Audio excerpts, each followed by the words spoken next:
Previously taken you through my complete bijou collection. Here's my complete Zap collection. The first three art covers are done by Robert Crumb, who basically self-published these. I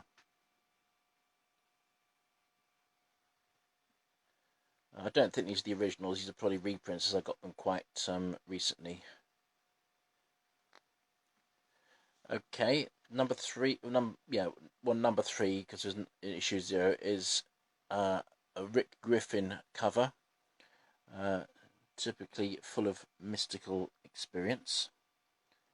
But if you flip it over, you get the first of an S. Clay Wilson cover.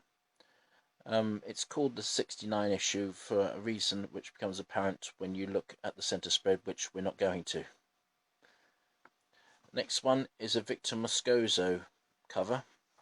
Victor Moscoso was best known for a lot of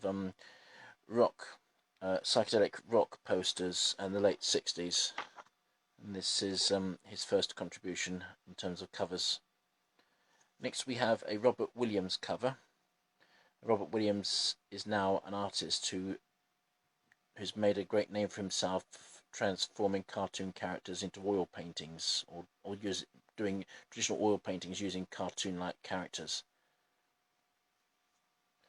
This is a Gilbert Shelton cover, loosely based on a Basil Wolverton Mad cover girl. This is Spain. Back to Robert Crumb.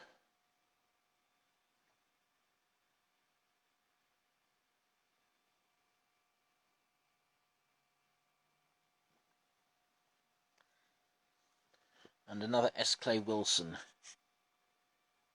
Usual dense and complex.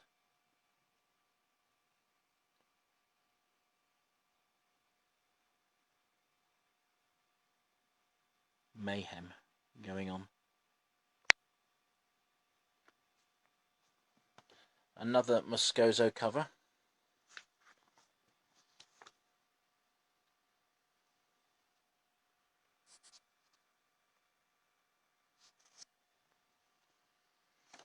And another Robert Williams cover.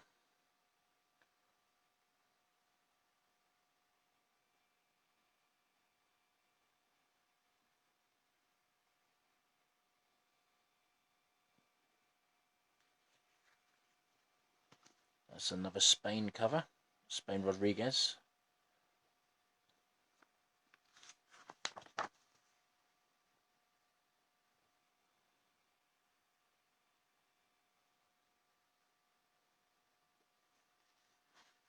And we come to issue, I think it's 13. This was the Rick Griffin tribute issue. Rick Griffin was killed in a motorcycle accident just prior to this being released. The cover is done by Victor Moscoso, but there's also a nice little tribute inside from Robert Williams. Coming on to 14, we have a fairly typical piece of S. Clay Wilson Mayhem. I'll just open it up.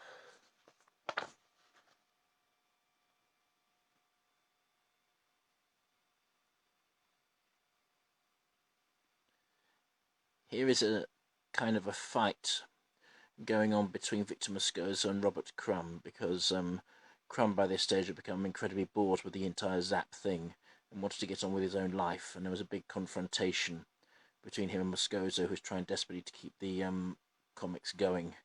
The second half of this comic is taken up with the story behind all this nonsense. It was because they wanted to get together for the usual jam, and Crumb had doubts about whether it was going to sell and all that sort of stuff. As you can see, a lot of S. Clay Wilson mayhem going on here. I think this is probably his last full cover for the comic.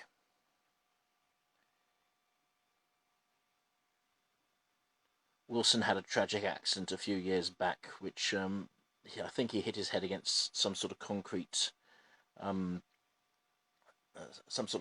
pavement, curbstone or something like that, and it completely buggered up his mind, and he has very little memory now and can no longer draw. Wonder Warthog, courtesy of Gilbert Shelton. And the last issue, which is quite a substantial one, front cover Robert Crumb, back cover Victor Moscoso. By this time, with Wilson out of action, Spain had died, Rick Griffin had died. I think it was pretty much decided that there was no point in carrying on with this enterprise. Okay, that's that. Hope you enjoyed it.